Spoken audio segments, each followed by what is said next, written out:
अब तक। अरे कुछ नहीं यार, बस निशाना गलत लगा दिया। अब तू जल्दी चल वरना मैं निशाना बन जाऊंगा, बोलकर उसने मंदिर की सीढ़ियों की तरफ देखा तो वो पहलवान अभी भी जल्दी जल्दी उसी की तरफ आ रहा था। अधिराज उसके हाव भाव देखकर और पहलवान को देखकर समझ गया था कि क्या हुआ होगा। उसने हल्का मुस्कुराते हुए सिर हिला दिया। अगले ही पल उसने गाड़ी आगे चला दी। अब आगे। रात का वक्त। अधिराज कमरे की खिड़की के पास खड़ा था। आज फिर उस लड़की की आवाज उसे बेताब कर चुकी थी और उससे न मिल पाना उसे बेचैनी दे रहा था। आज फिर नहीं मिल पाया। इतना नजदीक था लेकिन फिर भी वो चली गई। कल तो मिलकर रहूंगा। मंदिर में आरती के वक्त बोलते हुए उसने बालों में हाथ फेरा और स्टडी टेबल के पास आकर बैठ गया, फिर किताब पढ़ने लगा। तभी वेदांत अंदर आते हुए बोला, ओ मेरे साहित्य प्रेमी, नई जगह आए हो, थोड़ा तो घूमना चाहिए यार। माना ये जान है तुम्हारी पर थोड़ा वक्त कहीं भी तो देना चाहिए ना। और कहाँ वक्त दूंगा। उद्धरण चिन्ह। वेदांत हाथों से इशारा करते हुए बोला, थोड़ी बहुत टिकाने में। क्या टिकाने में? उद्धरण चिन्ह। अरे दारू, तूने यहाँ भी इंतजाम कर रखा है क्या? उद्धरण चिन्ह। अरे इंतजाम तो अपने आप ही हो जाता है, तू बाहर तो चल, बोलकर उसने किताब बंद की और दोनों बाहर चले आए। बाजार तीनों कुर्सियों के साथ एक छोटी टेबल भी रखी हुई थी और वहीं एक लड़का भी खड़ा था। दोनों बाहर कुर्सियों पर बैठ गए। लड़का बोला, कैसा गया आप लोगों का आज का दिन? उद्धरण चिन्ह। वेदांत बोला, दिन तो ठीक था पर तुम हो कौन पहले ये बताओ। उद्धरण चिन्ह। लड़का बोला, मैं मोंटी, यहाँ के ऑफिसर्स का ध्यान रखता हूँ। किसी भी चीज की कमी नहीं होने देता था। सारी जरूरतें पूरी की जाती थी साहब। आप कहो तो पैग में बना कर दूं, याद करोगे पीने के बाद? बोलते हुए उसके होठों पर अजीब सी मुस्कान थी। बना दो, अधिराज ने कहा तो मोंटी दोनों के लिए ड्रिंक्स बनाने लगा। फिर एक एक ग्लास दोनों को पकड़ाते हुए बोला, वैसे यहाँ के बारे में पता तो आपको चला होगा ना? मतलब सब कुछ कैसे चलता है, आप लोगों को बता तो दिया गया होगा। इसमें बताना क्या है, जैसे हर जगह काम चलता है वैसे ही चलेगा, अधिराज ने कहा। मोंटी हल्का मुस्कुराया और बोला, ये तो आपकी गलतफहमी है। जैसा हर जगह चलता है वैसा यहाँ नहीं चलता। यहाँ के नियम कानून सब अलग हैं और सबको उन्हीं के हिसाब से चलना पड़ता है। आज तक जितने भी यहाँ आए हैं सब उसी हिसाब से चले हैं और यकीन मानिए फायदे में रहे हैं। वेदांत बोला, कैसा फायदा और कैसा अलग कानून? हमने तो किसी फायदे नुकसान का नहीं सुना है। मोंटी बोला, अलग कानून कटार सेठ का और फायदा उनकी छत्रछाया में रहकर काम करने से होता है। ऐसा कुछ नहीं है जो कटार सेठ न देता हो। शबाब से लेकर शराब तक सब मिलता है और वो भी बिना किसी दाम के। और तो और किसी का भी कोई डर नहीं होता, कटार सेठ पूरा ख्याल रखता है। बस चीजें उनके हिसाब से होनी चाहिए, बाकी आप लोगों को कोई दिक्कत नहीं होने देंगे। अधिराज ने उसे देखते हुए ग्लास को टेबल पर रख दिया तो मोंटी के उसमें और शराब डाल दी। फिर बोला, कहें तो आपके लिए शबाब भी भिजवा दें, कसम से मजा आ जाएगा। एक से बढ़कर एक कटीला माल है, रोज के शौकीन बन जाएंगे आप। अधिराज ने कसकर ग्लास को हाथ में पकड़ लिया और मोंटी को घूरने लगा। वेदांत हंसते हुए बोला, ना भाई, तू शराब भिजवा दे, शबाब के शौकीन नहीं है हम। ये जवानी किसी एक के लिए ही है, यहाँ वहाँ बर होगी। सोच लीजिए, मौके बार बार नहीं आया करते। आज तक यहाँ आने वाली किसी ऑफिसर ने इस ऑफर को नहीं ठुकराया है। आप सबसे बदकिस्मत होंगे तो शबाब का नशा नहीं करेंगे। मैं फिर कह रहा हूँ, ऐसी लड़की भेजूंगा कि नशा करवा देगी अपना, उसके बिना हर रात अधूरी लगेगी और तो और दिन भी। पर अच्छी बात यह है कि जब चाहोगे तब वो सामने हाजिर होगी और इसकी गारंटी मैं लेता हूँ। बोलते हुए वो भद्दी सी हंसी हंस दिया। अधिराज एकटक उसके हाव भाव देख रहा था। मोंटी ने उसे देखा और बोला, एक बार फिर सोच लीजिए। मोंटी की जुबान है, बिल्कुल पक्की। ऐसा वैसा माल नहीं दूंगा, जो ना कहा जाए वो करने की जरूरत नहीं है। जैसा भी शबाब हो, इसका शौक नहीं है, बोलकर अधिराज अपनी जगह से खड़ा हुआ और घर के अंदर निकल गया। चल भाई अब तू भी निकल, बोलते हुए वेदांत भी घर के अंदर चला गया। मोंटी किसी को कॉल करते हुए बोला, बात तो की है दोनों से, अभी नए नए आए हैं तो ज्यादा कुछ जानते नहीं हैं और लगता नहीं कि किसी ने कुछ बताया भी है। शबाब को भी ना कर दिया।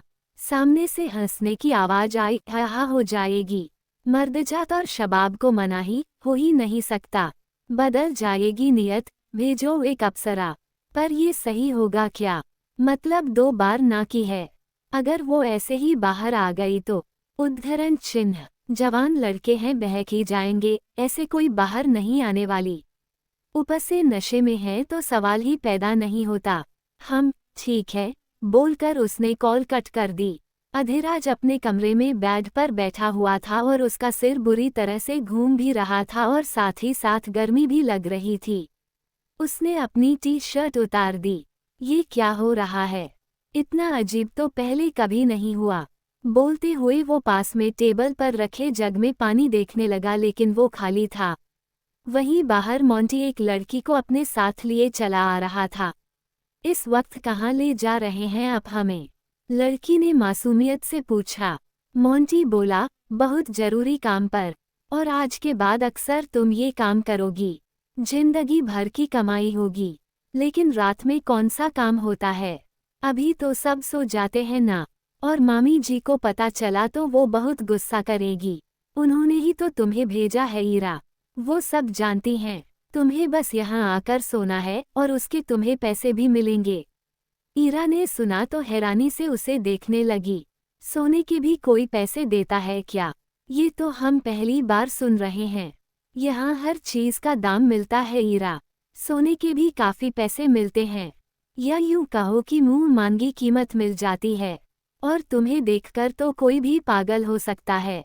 जो मांगोगी वो मिलेगा। अब चलो, जाओ इस घर में, बोलकर उसने घर की तरफ इशारा कर दिया। पर ये तो पुलिस वालों का, ईरा ने कहा तो मोंटी बेशर्मी से मुस्कुरा दिया और दरवाजे के पास खड़ा होते हुए बोला, अब यही जगह है तुम्हारी, बोलकर उसने ईरा को अंदर धकेल दिया। उसी वक्त अधिराज भी कमरे से बाहर आया था तो ईरा सीधी जाकर उसके सीने से टकरा गई। ईरा के दोनों हाथ उसके खुले सीने पर चले गए। सहसा ही अधिराज के हाथ भी ईरा की खुली कमर पर लिपट गए। अगले ही पल मोंटी ने बाहर दरवाजा बंद कर दिया। मोंटी मुस्कुराते हुए खुद से बोला, सही कहा था उसने, बहक तो जाएगा ही। बाहों में तो चली गई है, अब बिस्तर पर भी चली ही जाएगी। बोलते हुए वो अजीब तरीके से मुस्कुराया और वहां से निकल गया। ईरा ने सिर उठाकर अधिराज को देखा तो वो भी उसे ही देख रहा था। अधिराज की गहरी काली आंखें छोटी हो चुकी थी, जो ईरा को घूर रही थी। वहीं ईरा ने उसकी गुस्से से घूरती आंखों में देखा तो उसे सिहरन हो उठी। ईरा भी घबराई हुई सी उसे देखने लगी। मोंटी क्या बातें कर रहा था, अब वो अच्छे से उसकी समझ में आ रही थी। वो समझ चुकी थी कि मोंटी उसे किसी का चारा बनाकर वहां छोड़ गया था। कोई अनजान उसे हाथ लगाने वाला था, ये ख्याल ही ईरा को अंदर तक सिहरन दे रहा था। उसने अपनी कमर पर अधिराज के हाथों को महसूस किया, जो सख्त थे और उसकी कोमल सी कमर पर कसते जा रहे थे। ईरा ने उसे दूर धकेलकर खुद को उससे छुड़ाने की कोशिश की, तो अधिराज ने और कसकर उसे पकड़ लिया और उसकी आंखों में घूरते हुए बोला, कौन हो तुम? और क्यों आए हो यहाँ? उद्धरण चिन्ह, वो मोंटी। ईरा ने बोलना चाहा तो अगले ही पल अधिराज ने गुस्से से उसे दूर झटक दिया। ईरा गिरते गिरते संभली और सहमी हुई सी अधिराज को देखने लगी। मतलब जिस्म दिखाने आई हो, हिम्मत कैसे हुई यहाँ आने की? ना करने के बावजूद भी तुमने कैसे कदम रखा यहाँ? उद्धरण चिन्ह, वो हम सोने के लिए, ईरा ने घबराते हुए कहना चाहा तो अधिराज ने गुस्से से वहां रखा वास जमीन पर पटक दिया। ईरा ने कान पर हाथ रख दिए और घबराई नजरों से अधिराज को देखने लगी। शर्म नहीं आती क्या ये सब बोलते हुए? कितनी बेगैरत हो, कितनी बेशर्मी से यहाँ आकर खड़ी हो। थोड़ी उम्र हुई नहीं और धंधा करना चालू। ऐसा भी क्या हो गया जो इस तरह के घटिया काम को करने लगी? ये बचपना है या तुम्हारा शौक? खैर शौक ही होगा, क्योंकि बचपना मासूम होता है और शौक तुम्हारी तरह अश्लील। बोलते हुए वो लगभग चिल्ला दिया था। ईरा ने कसकर आंखें बंद की और उससे थोड़ा पीछे हटते हुए घबराते हुए बोली, आप ऐसा क्यों कह रहे हैं? ऐसा भी क्या कर दिया हमने? उद्धरण चिन्ह। अधिराज गुस्से से उसकी तरफ आया और उसकी बाजू पकड़कर उसे दीवार से लगाते हुए बोला, क्या कर दिया तुमने? कितनी बेशर्मी से ये सवाल पूछ रही हो? दिल करता है 2 थप्पड़ लगाऊं और धक्के मारकर यहाँ से बाहर निकाल दूं। तुम जैसी लड़कियों से नफरत करता हूँ मैं। तुम्हारी ही वजह से कई मासूम लड़कियां भी गलत हादसों का शिकार बनती है और तुम शौक से अपनी नुमाइश करवाती हो। बोलते हुए उसकी पकड़ ईरा की बाजू पर और ज्यादा कस गई थी। उसकी उंगलियां ईरा की बाजुओं में धंसती जा रही थी, जिससे ईरा को दर्द होने लगा था और उसकी आंखों में आंसू आ चुके थे।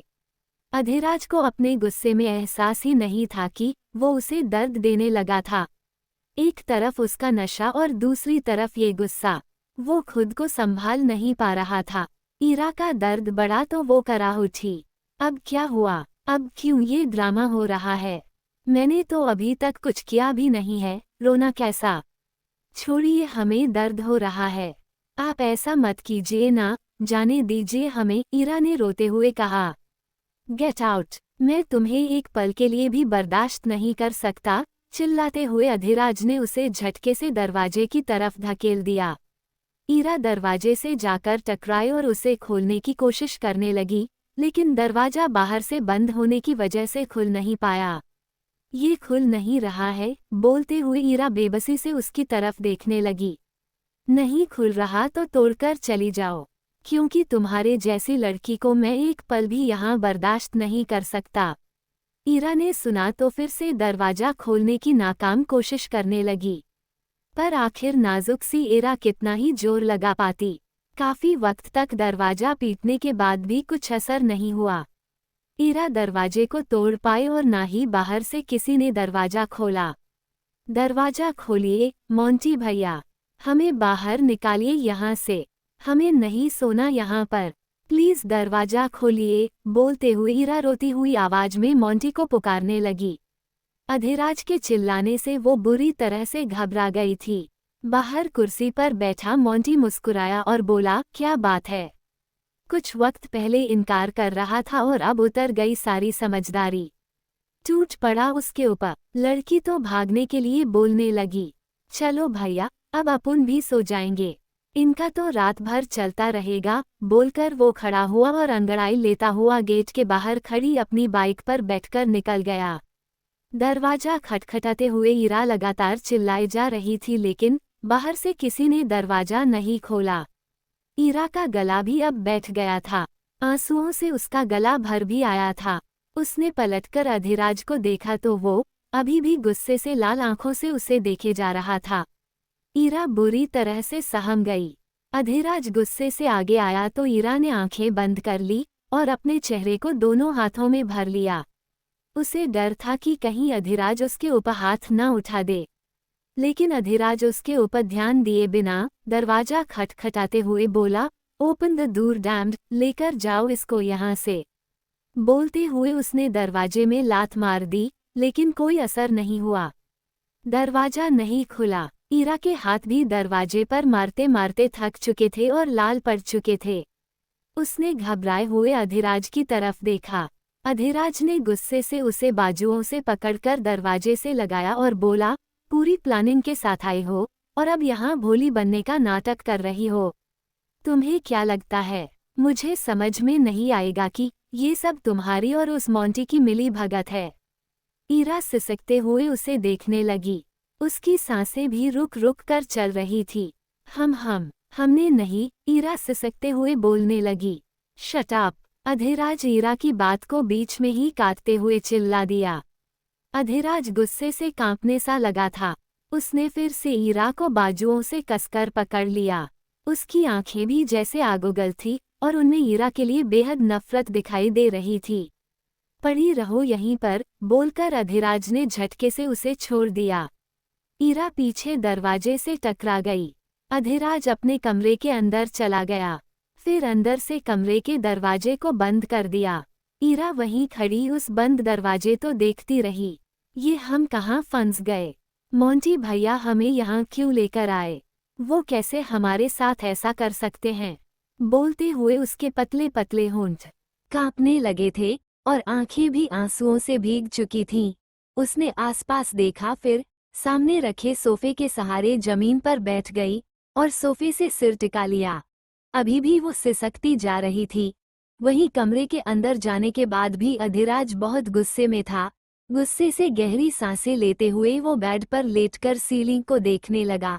मेरा बस चलता तो अच्छे से सबक सिखाता इस लड़की को। भाग्य अच्छा है जो लड़कियों पर हाथ नहीं उठाता, बोलकर उसने आंखें मूंद लीं। रात में हल्की ठंड होने लगी तो ईरा ने अपने सूट का दुपट्टा अपने ऊपर ओढ़ लिया। सिसकते हुए उसे कब नींद आई, उसे पता ही नहीं चला। भाग समाप्त।